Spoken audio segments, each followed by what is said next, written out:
So hello guys, എല്ലാവർക്കും welcome back. അപ്പോൾ നമ്മുടെ ഇന്നത്തെ വീഡിയോ എന്ന് പറഞ്ഞാൽ പ്രാങ്കാണ്. അതും വെറും പ്രാങ്ക് അല്ല, ന്യൂ പ്രാങ്ക് ആണ് ഗൈസ് ചെയ്യാൻ പോകുന്നത്. അപ്പോൾ നമുക്ക് നേരെ വീഡിയോയിലോട്ട് കിടക്കാം. അതിനു മുമ്പായിട്ട് നമ്മളെല്ലാവരും നമ്മുടെ ചാനൽ അങ്ങ് സബ്സ്ക്രൈബ് ചെയ്യുക, ലൈക്ക് ചെയ്യുക. അപ്പോൾ നമുക്ക് നേരെ വീഡിയോയിലോട്ട് കിടക്കാം. ഓക്കെ ഗൈസ്, ഇത് സാധാരണ ന്യൂ പ്രാങ്ക് അല്ല, നമ്മുടെ പണ്ടത്തെ അലോക്കിൻ്റെ ഡ്രസ്സൊക്കെ ഇട്ടുകൊണ്ടൊരു ന്യൂ പ്രാങ്ക് ആണ്. അയ്യോ, പ്രീസെറ്റ് മാറിപ്പോയി.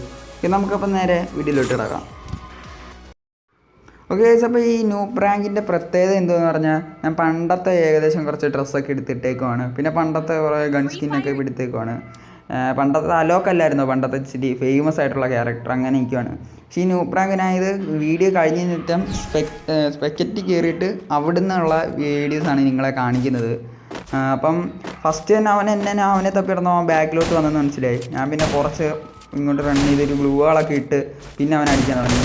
ഫസ്റ്റ് ഷോട്ട് കൊണ്ട് സെക്കൻഡ് ഷോട്ട് അവനെ കൊണ്ട്, അങ്ങനെ നമ്മൾ ഫസ്റ്റ് റൗണ്ട് അങ്ങ് വിൻ ചെയ്തേക്കൊണ്ട്. നമ്മൾ ആ പണ്ടത്തെ ഡ്രസ്സ് ഇട്ടുകൊണ്ടായിരിക്കാം, പക്ഷേ അവന് വലിയ എക്സ്പ്രഷനോ അങ്ങനെ അവന് വലിയ വ്യത്യാസമൊന്നും തോന്നില്ല. ആ ലോക്കലി പണ്ടത്തെ ന്യൂ പ്ലെയർ ഓൾഡ് പ്ലെയറാണെന്ന് വിചാരിച്ചാണ്. ഞാൻ അത്ര ഓൾഡ് പ്ലെയറൊന്നുമല്ല, ഇച്ചിരി പുതിയ പ്ലെയറാണ് ഗൈസ്. പിന്നെ അവനെ തപ്പി ഇങ്ങനെ ഓടിക്കൊണ്ടിരിക്കുകയാണ്. അപ്പോൾ അവൻ മണ്ടയ്ക്കൊണ്ടൊരു കണ്ടെയ്നറിനകത്ത് വരുന്നുണ്ട്.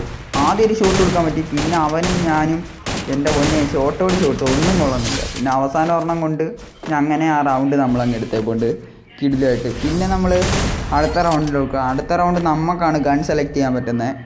അങ്ങനെ ഞാൻ നേരെ ചെന്ന് നമ്മൾ M8 എടുത്ത്, സ്നൈപ്പർ ഇല്ലാത്തതുകൊണ്ട് ഇത് രണ്ടെണ്ണമാണ് എടുത്തത്, വേറെ ഗണ്ണൊന്നും ഇല്ലല്ലോ. അങ്ങനെ ആ റൗണ്ടിനകത്ത് ഞാൻ എടുക്കാന്നുള്ള പൂർണ്ണ വിശ്വാസത്തോടെ ഞാൻ കളി അങ്ങ് സ്റ്റാർട്ട് ചെയ്ത്, അതായത് കളി കൊണ്ട് കണ്ടിന്യൂ ചെയ്ത്. അപ്പോൾ അവനെ തപ്പി ഇറങ്ങുന്നതാണ് ഇച്ചിരി ചടങ്ങ്. അങ്ങനെ ഞാൻ കളി കൊണ്ട് കണ്ടിന്യൂ ചെയ്തുകൊണ്ടിരിക്കുകയാണ്. അപ്പോൾ അവനെ തപ്പി ഞാൻ ഇതിലെ കൂടെ വന്നപ്പം എനിക്ക് മനസ്സിലായി അവൻ ഇതിലെ കൂടെ വരത്തില്ല. നോക്കാം എവിടെ ഞാൻ അവനെ കണ്ട്. അപ്പോൾ എനിക്ക് മനസ്സിലായി ലെഫ്റ്റിലൂടെ ആയിരിക്കും അവൻ വരുന്നതെന്ന്. അങ്ങനെ അവിടെ ചെന്ന് നോക്കിയപ്പോഴോ അവൻ ഇവിടെ ഇരിക്കുന്നത്. ഫസ്റ്റിൻ്റെ ഷോട്ട് കൊടുത്ത് ബോഡിക്ക്, പിന്നെ ഒന്ന് തലയ്ക്ക് കൊണ്ട്.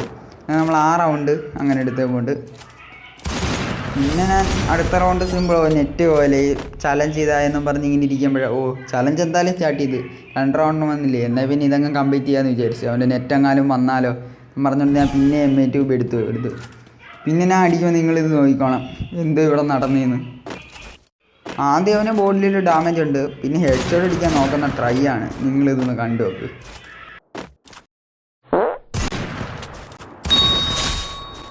ഓക്കെ ഗൈസ്, അപ്പോൾ ഞാൻ കുറേ വട്ടം അടിച്ചു. പിന്നെ ഒരു വട്ടം എന്തോ കാരണം നെറ്റില്ലാത്തതുകൊണ്ടായിരിക്കും ഇങ്ങനെ തലയ്ക്ക് കയറാതെ പോയി. അവൻ്റെ നെറ്റ് പോയതിൻ്റെ പുറകെ തന്നെ എൻ്റെ നെറ്റ് പോയി, എന്താണെന്ന് അറിഞ്ഞുകൂടാ.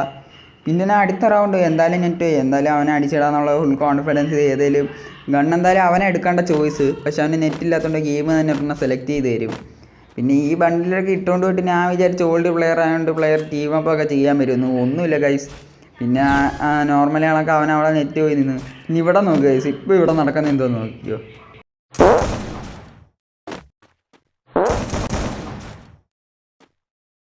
സംഭവം എൻ്റെ നെറ്റ് പോയതാണ്, എന്നാലും കോമഡി ആയിരുന്നു അവിടെ. ഞാൻ നെറ്റ് പോയത് അറിഞ്ഞത് പോലുമില്ല. പിന്നെ വന്ന് ഹെഡ് ഷോട്ട് അടിക്കാൻ നോക്കി, നടന്നില്ല. പിന്നെ കുറച്ച് ബോഡി അടിച്ചിട്ട് കറച്ച് തലയെ കൊണ്ടുവന്ന് വെച്ച് ഹെഡ് ഷോട്ട് അടിച്ചതുകൊണ്ട് അങ്ങനെ നമ്മൾ ആ റൗണ്ട് എടുത്ത് ബൂയി അടിച്ചതുകൊണ്ട് ഈ ഒരു കുഞ്ഞു കൂടി ഇത്രേ ഉള്ളൂ. പിന്നെ അവനാണെങ്കിൽ വലിയ ചലഞ്ചിങ് ആയിട്ടുള്ള ഒരു ഓപ്പോണൻ്റ് അല്ലായിരുന്നു, അതുകൊണ്ട് തന്നെ എനിക്ക് വലിയ കുഴപ്പമില്ലായിരുന്നു ഗൈസ്. ഇനി ഞാൻ പറയാൻ പോകുന്നതെന്ന് പറഞ്ഞാൽ നമ്മുടെ ചാനലിൽ ഒരു ഗീവ് അവേ ഉണ്ട്. അതെന്ന് പറയുന്നത് നമുക്ക് 1K സബ്സ്ക്രൈബേഴ്സ് ആവണം. ഞാൻ ആർക്കെങ്കിലും ഒരു ഇവോ ഗൺ എടുത്ത് കൊടുക്കുന്നതായിരിക്കും ഗൈസ്. ഇവോ ഗൺ എന്ന് പറയുന്നത് അവർക്ക് ഇഷ്ടപ്പെട്ടൊന്നും ആയിരിക്കത്തില്ല. ഏതെങ്കിലും ഒരു ഇവോ ഗണ്ണ് എന്ന് വെച്ചാൽ ഇങ്ങനെ അതൊന്നും എടുക്കാൻ പറ്റാത്ത പ്ലേയേഴ്സിന് ഏതെങ്കിലും ഒരു ഇവോ ഗൺ എടുത്ത് കൊടുക്കുന്നതായിരിക്കും. അപ്പം അതിനെ ഡീറ്റെയിൽ ആയിട്ട് പറയാം. നമ്മുടെ ഈ വീഡിയോ ഇത്രയേ ഉള്ളൂ. ഇതുവരെ കണ്ട എല്ലാ കൂട്ടുകാർക്കും താങ്ക്സ്. Bye guys.